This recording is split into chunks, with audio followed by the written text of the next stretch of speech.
Most people see these islands as a fairy tale, the last untouched frontier of Europe. But look closer, beyond the puffins and the emerald grass lies a reality so intense, the islands literally have to shut down just to survive. This isn't a vacation, it's a battle for identity. Today we go inside the Faroe Islands' secret reality.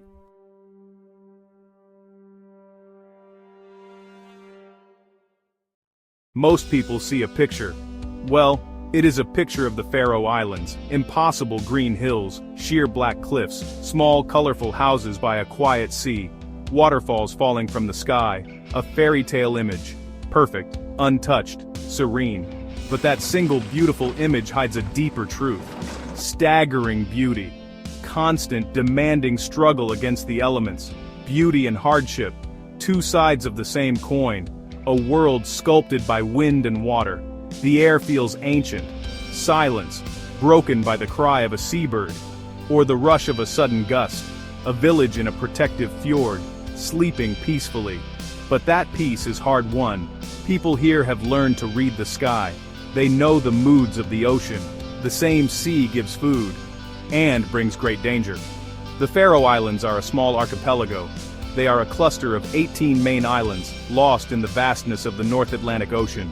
They sit almost exactly halfway between the shores of Iceland and the coast of Scotland. This is a place defined by its remoteness. Steep volcanic mountains rise directly from the cold sea. The coastline is a dramatic series of deep fjords, towering cliffs and narrow sounds. Tourists are drawn to the Faroe Islands for their untamed beauty. They see images of dramatic landscapes and want to experience them firsthand. They come seeking the rugged cliffs, the puffin colonies, the quiet, unspoiled villages that seem frozen in time. But this creates a paradox. The arrival of many people can begin to erode the very qualities they came to find. A place built for 50,000 residents can be overwhelmed by thousands of visitors. The impact is physical. The fragile ecosystems are not designed for heavy foot traffic. The thin, grassy turf on the hillsides can be easily worn away by countless hiking boots, creating muddy scars on the green landscape. Popular viewpoints can become crowded, losing their sense of peace and solitude. The narrow roads built for local traffic become congested with rental cars. The wildlife, particularly the nesting seabirds, can be disturbed by the constant presence of people, drones, and cameras, affecting their breeding cycles. The strain is also felt on a human scale. Imagine living in a small, quiet village of only a few dozen houses. Suddenly, hundreds of people are walking past your window every day. They are taking pictures of your home, your laundry, your daily life. The quiet streets become busy thoroughfares. The single small grocery store may run out of essential items. Local people can start to feel like they are actors in a play for tourists, their privacy and sense of community slowly disappearing under the weight of outside attention.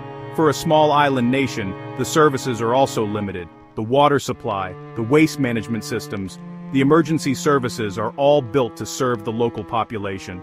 A sudden influx of thousands of visitors puts pressure on all of these systems. More waste to be processed, more water to be used, and a greater potential for accidents in remote locations. The islands do not have the vast resources of a large country. Every service is carefully managed. The heavy footprint of tourism can threaten this delicate balance, forcing the community to ask difficult questions about its limits. Yeah. In response to these pressures, the people of the Faroe Islands are making deliberate choices. They understand that their greatest asset is the pristine nature and unique culture of their home. To protect it, they are choosing to implement limits. This is not about closing the doors to the world entirely. It is about managing the flow of visitors in a way that is sustainable for the environment and the local community.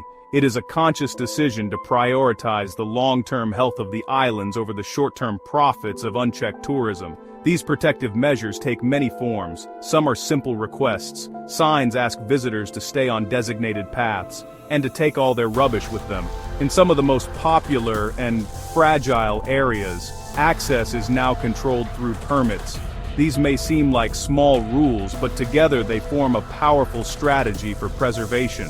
One of the most talked about initiatives is the Closed for Maintenance, Open for Volunteerism campaign. For a weekend each year, the islands symbolically close major tourist sites, but they are not truly closed. Instead, they invite a limited number of volunteers from around the world to come and help. These volunteers work alongside locals to repair footpaths, build new trails, and restore areas that have been damaged by heavy use. This innovative idea turns tourists into caretakers. It fosters a deeper connection and understanding, showing visitors the real work that goes into maintaining this beautiful landscape. Such decisions have real-world consequences. Limiting visitors means turning away potential income. For a community where tourism is a growing part of the economy, this is not an easy choice. It affects tour operators, guest houses, and restaurants. However, the Faroes are playing a long game. They believe that by protecting the core identity and natural beauty of their home, they are ensuring its value for generations to come. They are choosing quality over quantity, demonstrating to the world that some places are too precious to be consumed by their own popularity. It is a thoughtful, protective measure, an acknowledgement that their most valuable resource is finite and fragile. The closure is a highly organized event. It is not a complete shutdown. Specific popular sites are closed to the general public for a weekend. They join local experts and residents to perform crucial upkeep. The work is hard, but the feeling of purpose is immense. Life in the Faroe Islands has always been tied to the sea. For centuries, fishing and small-scale farming were the only ways to survive in this challenging environment. The knowledge of the currents, the weather, and the habits of the fish is a form of cultural heritage. One of the most powerful and controversial traditions is the pilot whale drive, known as the Grindadráp. This practice has existed for centuries. When a pod is spotted, a communal hunt is organized and killed. The meat and blubber are then distributed freely among the members of the community. For outsiders, the images can be shocking. It is often condemned as cruel and unnecessary in the modern world. For many Faroes people, however, it is seen as a natural, sustainable, non-commercial way to obtain food that strengthens community bonds. The tension between holding on to these old ways and living in the 21st century is a central theme of Faroes life. One of the most stunning examples is the network of subsea tunnels. A trip that could take hours is now a simple 10-minute drive. The Faroe Islands are wired for the digital age, high-speed internet, excellent mobile phone service. It enables businesses to compete in international markets. Modern amenities are now standard. Well-equipped hospitals, modern schools, a high standard of living. Young people who study abroad often return, bringing back new skills and businesses. Yet, despite all this modernity, nature is a constant reminder of reality here. They drive through undersea roundabouts, stock their pantries for a storm, and respect the raw power of wind and waves. In the end, the Faroe Islands are quietly and bravely providing an answer.